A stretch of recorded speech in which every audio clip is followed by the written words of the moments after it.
Hello there, Your Honor. I wanna say I'm sorry for the things I've done, and I try and be stronger in this life I chose. But I want you to know that door I closed. And Your Honor, I'm sorry, sorry, sorry, sorry. So, a couple weeks ago, I made a video about Colorado, and I said they were not a good football team at all. And sometimes people make takes where they're very wrong. Sometimes people make takes where they're just bad. And some people make takes where they end up just regretting it in general. And that is a take I end up regretting it because I was one of the people that said Colorado was, going to be pretty underrated this season. And after that game against Nebraska, I kind of panicked and said, okay, maybe I spoke too soon and maybe they're not going to be that good as I thought they were. But after that Nebraska game, Colorado started to kick it into gear and they started to get a lot better over the past couple weeks because now it's like a tale of two halves of the college football season because Colorado was now 7-2 and they're now ranked, and Nebraska, they don't look good right now. I think right now Nebraska is like 12th in the Big 12 and Big 10, and they're like 5-4 and they've lost 3 straight games to this point. Meanwhile, Colorado just beat the brakes off of Texas Tech, and I said earlier on that Texas Tech is going to be one of their hardest games, specifically because the stadium they're playing at, Texas Tech, is one of the hardest stadiums to play at, and Colorado went in there and they handled business against them.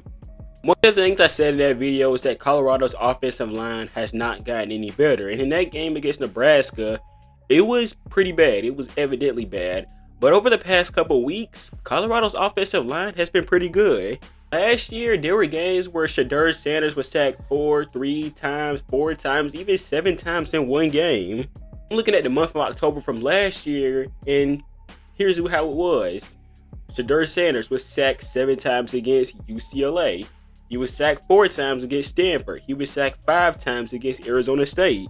Now let's compare that to October of this year. He was sacked 1 time against Cincinnati, 1 time against Arizona, 6 times against Kansas State. That's bad, but the only blemish so far. And as of late against Texas Tech, he was sacked 3 times. That's not too bad, but it's not great either. Still some sacks. Sacked 8 times against Baylor, which is a high for him, at least compared to last season, where he was sacked 7 times, which was his high. But still somehow, that's a lot better than it was last year. So I've gotten a chance to basically chop down the numbers to compare how bad the offensive line was to what it is now. By this time last year, Shedeur Sanders was sacked a total of 48 times. 48 times. Let's compare that to the numbers this year for Shedeur Sanders. The numbers are down doubled. He has been sacked a total of 28 times. So as I said, outside of those hiccups against Baylor and Kansas State, the offensive line has definitely been a lot better. I mean, when you have 20 less sacks than you had at this point last year, there's an improvement there. And unless this offensive line implodes or Shedeur Sanders just has some brain farts over the next couple weeks, there's no way they're going to get him to getting sacked 52 times. Like, there's no way. So no matter how it's shaped, this offensive line is definitely going to go out a lot better than it was last year. I think one of the guys you have to think of that is Jordan Seaton, who's starting as a true freshman, by the way. And against Texas Tech, he had 54 pass blocking snaps. And guess what? He had a total of 0 pressures. And he's been good pretty much all season, in my opinion. Yeah, I'm looking at his numbers for this year. He's given up a total of just 3 sacks, 15 pressures, 10 hurries, and 2 quarterback hits, which isn't terrible for a rookie in my opinion, or a freshman. I keep saying rookie. I'm not talking about the NFL right now. Let's talk about their defense, which is also improved this year. Colorado had one of the worst defenses in college football last year. They gave up 34.8 points per game last year, which is one of the worst in college football. They gave up a total of 276.9 passing yards per game, which was the 3rd worst in the Pac-12 last year when they were in the Pac-12. And they gave up a total of 176.4 rushing yards per game, which was once again one of the worst in the Pac-12 last year. Colorado opponents also scored at least 35 points in 6 of Colorado's 12 games last year. Colorado knew this defense had to improve pretty quickly if they wanted to compete in the Big 12, which has some really high-powered offenses. You have the BYU Cougars, the Iowa State Cyclones, you have the Kansas State Wildcats, and the Arizona State Sun Devils, who look pretty good on offense. And if their defense didn't improve, it was going to be wild for this team. And let's compare that to their defense this year. Colorado has 22 sacks, and that's number 2 in the Big 12. They're number 1 in quarterback pressures with 4.88 pressures per game. They're number 3 in pass breakups per game in 4. And their tackle percentage is up 85.4%, which is 5 percentage points up from a year ago. Last year in 2023, Colorado, as I said, they had one of the worst passing defenses in the league. They were giving around 276 passing yards per game. This year, that number has dropped down to 216 passing yards per game. A huge improvement on that end. The rushing category, they were giving up around 176 rushing yards per game. This year, they are giving up 150 rushing yards per game. So, a slight improvement on that end, I guess. Not a huge improvement like in the passing game.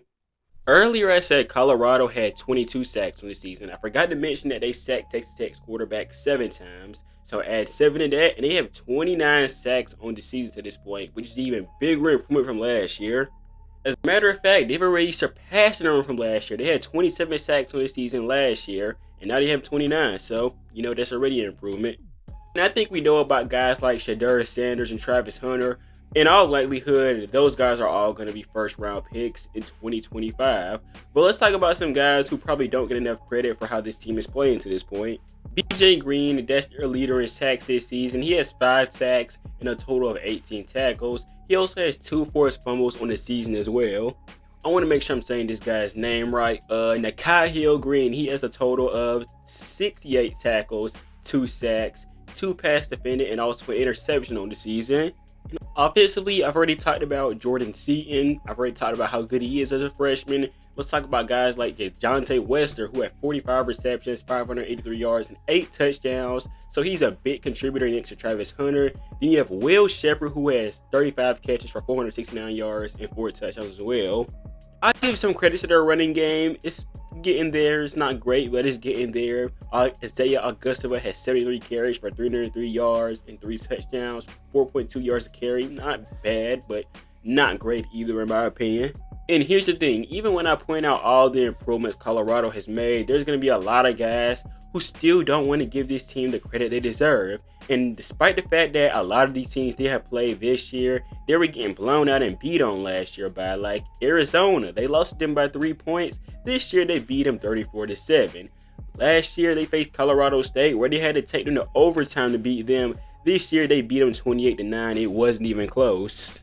There's still going to be people talking about Deion Sanders and how he coaches, but here's the thing. He is taking one of the worst programs in college football, and look how he has him looking. This team is 7-2 right now. There's going to be people talking about Shedeur Sanders. Now he's cocky and they don't like his attitude, but here's the thing. He is one of the best quarterbacks in college football, and when it's all said and done in 2025, he's going to be a first-round pick. It's like, you can sit here and hate on this team all you want, but at the end of the day, they're proving you wrong. A lot of you guys thought this team was going to be 4-8, including myself, and a lot of you guys are still not getting the credit they deserve. But here's the thing. I admitted I was wrong. I admitted that. And I'm giving the Colorado team their credit they deserve. I'm not downplaying them. I'm not doing any of that because they're playing better than everybody thought they would be at this point. Now, I didn't say they'll be 4-8. I said at worst they'd be 6-6. They still be playing in a bowl game, which, obviously is wrong right now. But I'm pretty sure that's a lot better than say they'd be 4-8. That's an insult, honestly. One of those guys that are still hating on this team, just admit you're a hater. Just admit you were wrong. And honestly, just stop talking, honestly. Honestly, you can hate on their attitude. You can hate on how they, go around walking. But at the end of the day, they're balling out when it matters most on the field. And that's really all I care about. If you have an attitude, but you're backing it up on the field, I really don't care. Like Shedeur Sanders, people don't like how he acts on the field or acts off the field. Says he's cocky, but honestly, if you are balling out on the field, I don't care because you're backing it up at the end of the day. And looking at the rest of their schedule, I think they're going to win out. They're going to finish the season 10-2 because over the next couple weeks, they'll face Utah, who is on their 4th-string quarterback at Isaac Wilson, after Cam Rising and Brandon Rose and Sam Hubbard have all basically been hurt. They're on their 4th-string quarterback, so I can imagine that's going to be a pretty interesting one or a pretty wild one. Then they'll face Kansas State, who actually beat Iowa State, a ranked team. So that's going to be a tricky one in my opinion. And then they'll face the Oklahoma State Cowboys, who are 3-7. And honestly, I think that should be a win too. Then if they win out, they're going to have a really tough matchup against the BYU Cougars, who have won 9 straight. And they actually just barely beat Utah, by the way. So that's also going to be a tricky one. I feel like I haven't talked enough about Travis Hunter, but I don't need to talk much about him. That guy's a beast. This man can go on offense and burn your favorite corner, and then he can go on defense and lock down your favorite receiver. Point is, though, I was wrong about Colorado. This team is really good. That's really the whole point of this video. Admitting I was wrong and apologizing to the Colorado team, apologizing to Deion Sanders, apologizing to the Colorado fan base, apologizing to everybody related to Colorado right now. Those of you still saying that this team is bad, I'm pretty sure y'all were the same one saying this team is going to be 4-8, and now you're trying to move goalposts and saying they haven't played anybody good. Yeah, that's just being a hypocrite. Just stop. The thing that's going to keep Colorado good for the next couple years and that could launch them into contenders for the playoffs, you have these star players and these big time players who believe in Deion Sanders and they want to play for him, and they're buying into this thing where we're going to be better, we're going to be good. And you have people like Deion Sanders who believe their players can be the best and believe their players can be future NFL players. And that's really all some of these guys want. They want guys who believe in them and want guys who want them to succeed.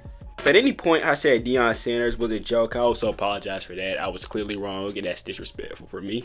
But anyways, I am going to wrap the video up here. If you haven't yet, make sure you subscribe to my channel and tap the bell icon for future football content. And follow my social medias down below in the description. And I will see you guys in the next video. Peace.